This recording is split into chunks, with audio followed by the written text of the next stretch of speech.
శివప్రకాశం పిల్లై మరియు రమణుల ప్రశ్నోత్తరాలు. పిల్లై సందేహాన్ని, ప్రశ్నని ఇలా అడిగారు.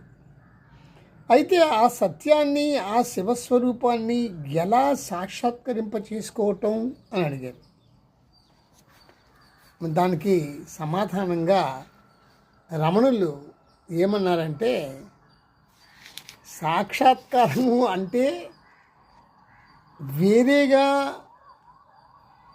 మీరు చూడటం కాదు, మీలో ఉన్నదానినే గుర్తించటం అన్నారు. అంటూ దృశ్యమానమైనది అంతా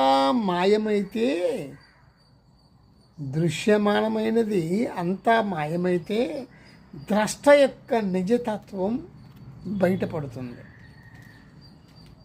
అదే సత్యము, అదే కేవలము అన్నారు. 6వ ప్రశ్న.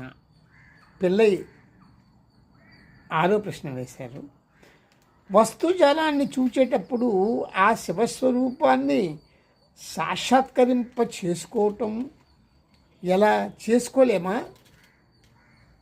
వస్తుజాలాన్ని చూసేటప్పుడు ఆ శివస్వరూపాన్ని సాక్షాత్కరింప చేసుకోలేమా అని అడిగారు పిల్లై. స్వామి, అది కుదరదు. ఎందువలనంటే ద్రష్ట, దృశ్యము, తాడు అందులో ఉన్నట్లు భాషించే పాము వంటివి కాబట్టి పైన ఉన్న సర్పమనే భ్రాంతి తొలగించుకుంటేనే కానీ తాడుని చూడలేవు. ఇది ఇలా చెప్పాను. తర్వాత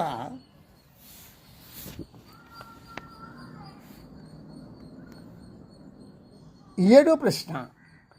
బాహ్య వస్తుజాలం ఎప్పుడు మాయమవుతుంది అని పిల్లై అడిగారు. స్వామి సమాధానం, అన్ని భావాలకు, చేష్టలకు మూలమైన మనస్సు మాయమైనప్పుడు బాహ్య వస్తుజాలం అంతా మాయమవుతుంది అన్నారు. ఇప్పటికీ 7 సందేహాలకి సమాధానపరిచారు రమణులు. ఇది కంటిన్యూగా మీరు చూడండి, మీకు సంపూర్ణమైన జ్ఞానం కలుగుతుంది. శ్రీ రమణుల వారి సమాధానాలు, సందేహ నివృత్తి. ఉంటా.